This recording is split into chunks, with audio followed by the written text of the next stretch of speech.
Voy a exponer un breve resumen y unas reflexiones finales de la teoría de la disonancia cognitiva, con el rótulo Teoría de la disonancia cognitiva de Leon Festinger.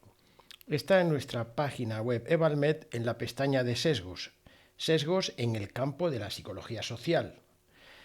Se encuentra también perfectamente si se accede a sesgos o desde el índice con toda la facilidad. Se puede ir a sesgos de la psicología social o buscar aquí en esta pestaña algo que esté en el rótulo, como por ejemplo Festinger. Y aquí está. Bien, se puede visitar aquí en este espacio de la página web o se puede descargar si a alguien le resulta más cómodo en forma de PDF.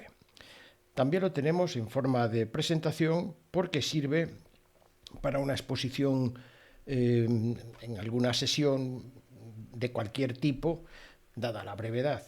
Y un poquito más abajo pues está el espacio que va a albergar el vídeo que estamos grabando en este momento, por si a alguien le resulta más cómoda la audición y o visualización directamente como tal o simultaneándolo con la lectura de cualquiera de estos dos archivos.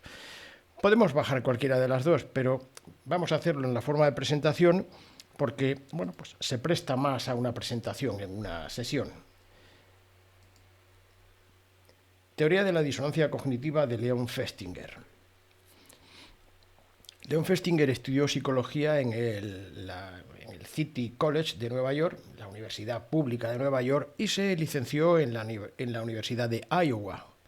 Y aquí conoció al famoso Kurt Lewin, de la que era profesor desde 1935.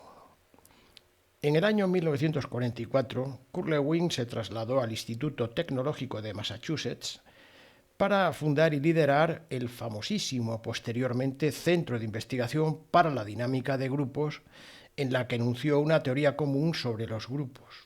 Y Festinger lo acompañó como profesor asociado. Festinger fue un experimentador riguroso y publicó en 1957 su obra más conocida, Teoría de la disonancia cognitiva. No fue solo esto, tuvo un famosísimo libro de metodología, de investigaciones, que también, en alguna ocasión se puede consultar. La historia de la que surgió. Todo comenzó en 1954 en Lake City, un pequeño pueblo de unos 5.000 habitantes del estado de Minnesota, que tiene, que este lago es precisamente porque es un ensanchamiento a los pocos kilómetros del nacimiento del río Mississippi, que atraviesa Estados Unidos desde Minnesota hasta Nueva Orleans, 10 estados. Todo comenzó en 1954 en Lake City, donde vivía Marion Keech. Marion era una ama de casa común y corriente que había recibido una carta de un ser llamado Sananda. No a través de un sobre, sino a través de una vibración de alta intensidad que obligó a su mano a garabatear unas palabras en una hoja de un cuaderno que decían así: el ascenso del fondo del Atlántico sumergirá la tierra de la costa atlántica. Francia se hundirá. Rusia se convertirá en un gran mar y una ola inmensa inundará las montañas rocosas de los Estados Unidos con el propósito de purificarlas de criaturas terrestres y crear un nuevo orden. A partir de entonces los mensajes empezaron a llegar frecuentemente. Avisaban de la inminente venida de un diluvio que llegaría el 21 de diciembre de 1954, el día del solsticio de invierno, pero quien creyera en un dios llamado Sananda se salvaría. Además de Marion Keech, creyeron varias personas más, entre las que se encontraba el doctor Armstrong, prestigioso médico de una universidad cercana, que había conocido a Marion en un club de platillos volantes, de objetos volantes no identificados, que era como se identificaban, y fundaron una asociación para hacer sus preparativos.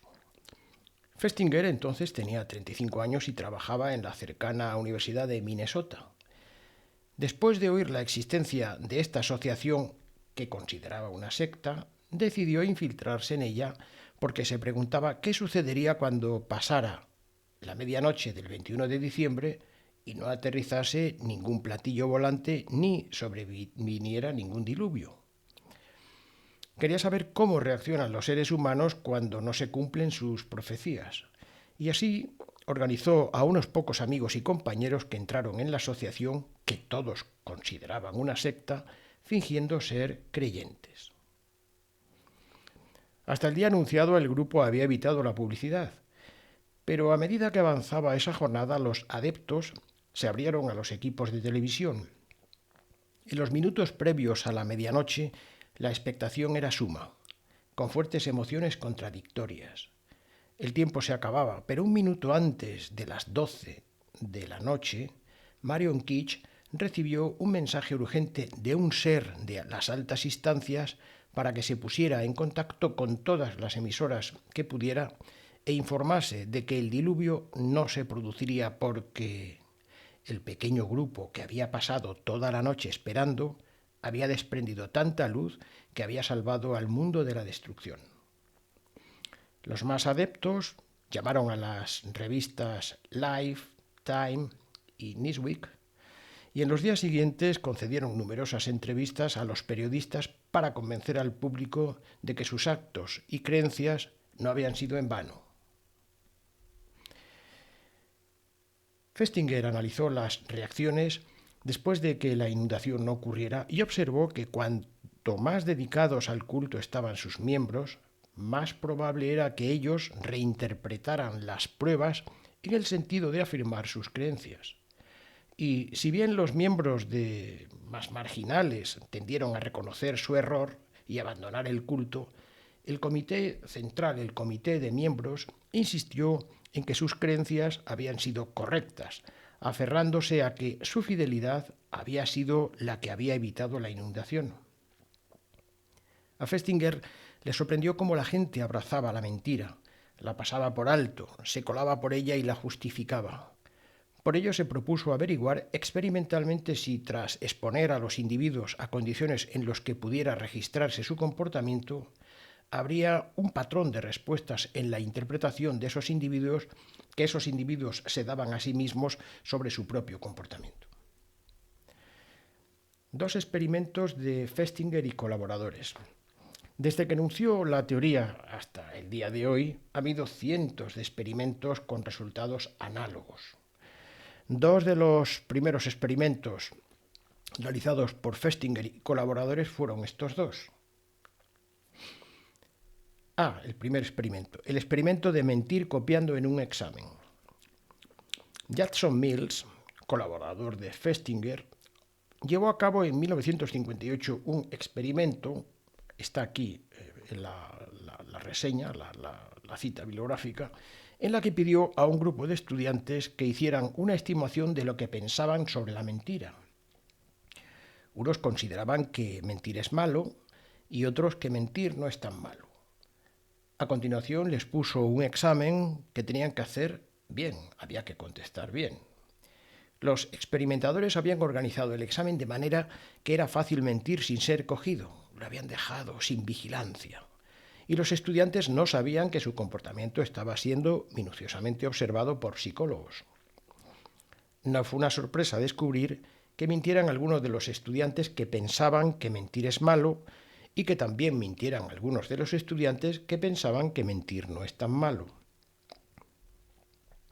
Después del examen, se pidió de nuevo a los estudiantes que hicieran una estimación de sus creencias sobre la mentira, y los resultados fueron claros. De los que inicialmente pensaban que mentir es malo, vamos a coger primero el grupo mentir es malo. De los que inicialmente pensaban que mentir es malo, se dieron dos situaciones. Vamos a ver la primera. Creían que mentir es malo, pero a pesar de todo, en el examen, quienes habían mentido en el examen, cambiaron su creencia para considerar ahora que mentir no es tan malo, como una forma de justificar su nuevo comportamiento. B. Quienes no habían mentido mantuvieron que mentir es malo. Y ahora vamos con el otro grupo, los que inicialmente habían pensado que mentir no es tan malo. Mentir no es tan malo. Bien, bueno, pues aquí hay también dos comportamientos posteriores, ¿no? Quienes habían mentido en el examen mantuvieron que mentir no es tan malo. Y ahora vamos a ver los que cambiaron. Quienes no habían mentido cambiaron su creencia para considerar ahora que mentir es malo. Nos damos cuenta aquí, quienes cambiaron aquellos que hicieron un comportamiento distinto a su cognición previa, se ve, ¿no? Y se mantuvieron, bueno, pues aquellos que, que tuvieron el mismo comportamiento que su cognición previa. Este es el segundo experimento. El experimento de realizar una tarea muy aburrida. Está, además, escenificado en un vídeo muy antiguo, ¿no? que está, francamente bien producido a pesar de todo, ¿no? A finales de los años 50, claro, por supuesto, después del 57, Festinger y colaboradores hicieron un experimento que consistía en pedir a una serie de voluntarios que realizaran una tarea muy aburrida. Muy aburrida. Al concluir la tarea, dividió a los sujetos en 3 grupos. Les preguntó qué les había parecido la tarea y todos opinaron que les había resultado muy aburrida. Los 3 grupos opinaron que les había resultado muy aburrida. A los voluntarios del primer grupo, que es el grupo que se toma como control, les dijo que el experimento había concluido y que se podían ir. A los voluntarios del segundo grupo les dijo que fuera había una persona que tenía que realizar la tarea pero que no estaba muy convencida. Así que les daría $1 de 1959 si le decían que la tarea había sido muy divertida. Y el tercer grupo, que viene aquí escrito, pues es lo mismo que el segundo, pero les dio $20. Les dijo que les daba $20 si le decían que la tarea había sido muy divertida a esa persona que estaba fuera de la sala.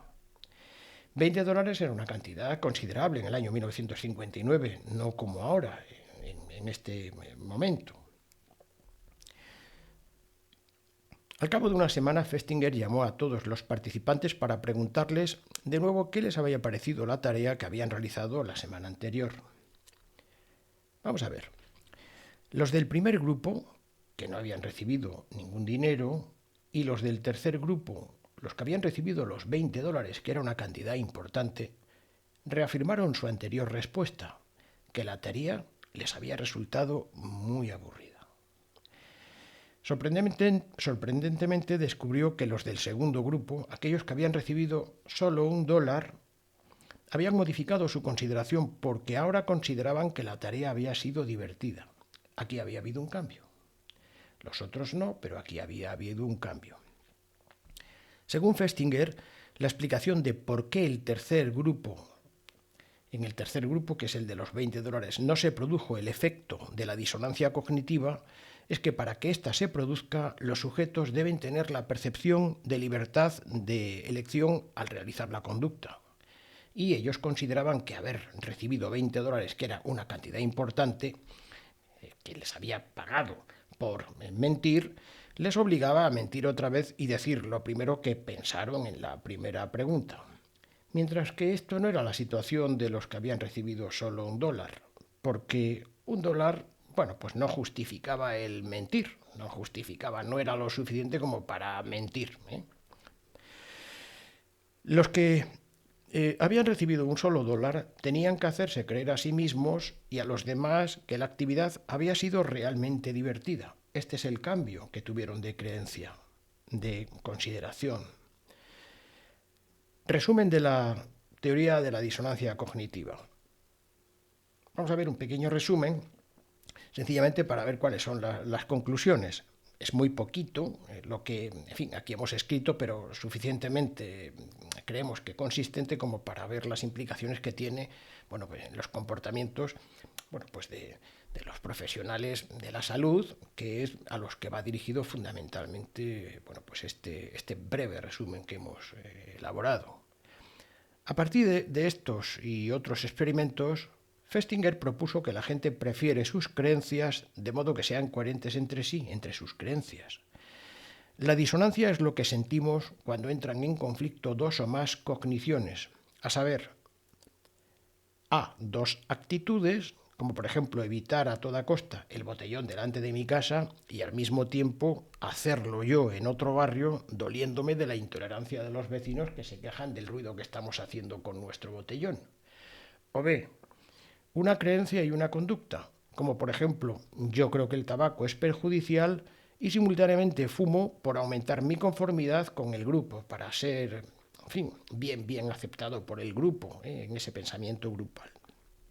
Bien, la disonancia entre una cognición previa y una nueva cognición entrante es especialmente dolorosa y punzante cuando la entrante amenaza algún elemento importante de la autopercepción que tenemos de nosotros mismos, como por ejemplo si nos consideramos personas competentes, morales, amables y buenas, y esa cognición previa que nosotros nos consideramos se ve amenazada por una nueva información que acabamos de recibir, que es la cognición entrante.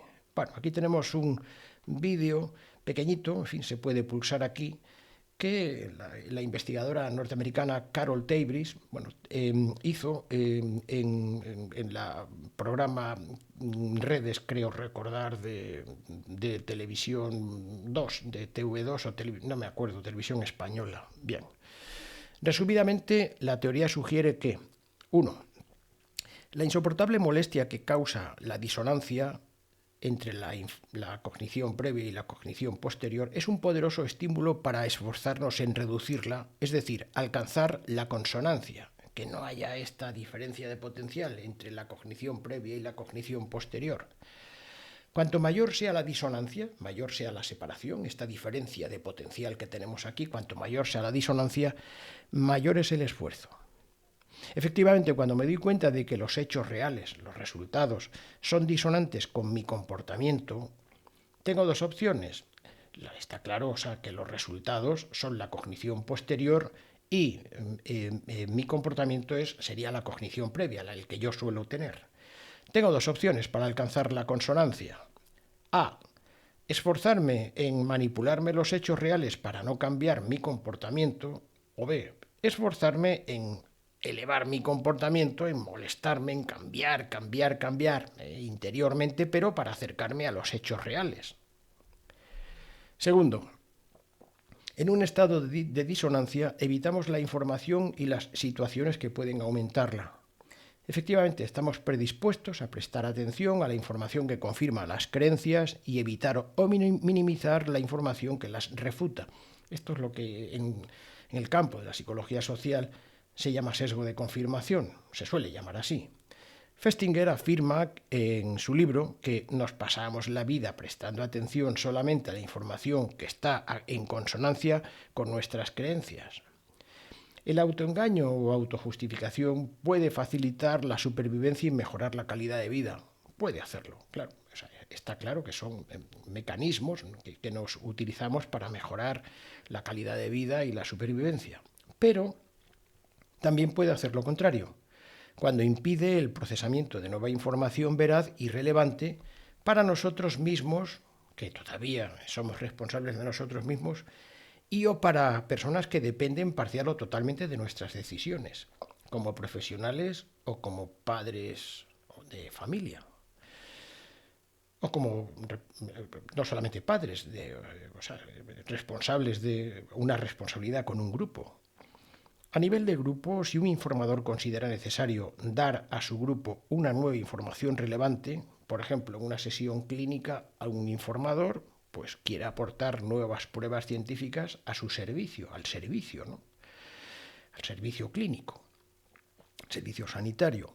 Y la nueva información que este nuevo informador y la nueva información entrante causa a una disonancia con las actitudes, conductas o cogniciones previas del grupo, el grupo puede alcanzar la consonancia con cualquiera de los procedimientos de acallar al mensajero, desde la descalificación hasta la expulsión del grupo en forma de vacío, o incluso la condena al ostracismo, como sucedió con el famoso Klein, el director de aquel hospital de Viena, cuando expulsó de este hospital en 1849 a Ignacio Semmelweis al insistir en las pruebas que mostraban la relevante reducción de la mortalidad en las mujeres por fiebre puerperal tras el lavado de las manos con agua de cal.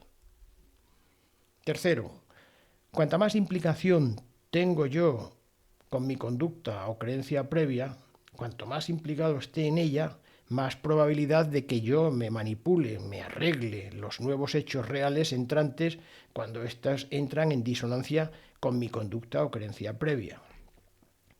Y ya la última, que es la más paradójica, ¿no? Paradójicamente, cuanto menor es la recompensa que me da quien me está manipulando con la nueva información entrante, mayor es la probabilidad de mi cambio de creencia a favor de este que me está manipulando. El lavado de cerebro es muy barato. Nada más. Gracias.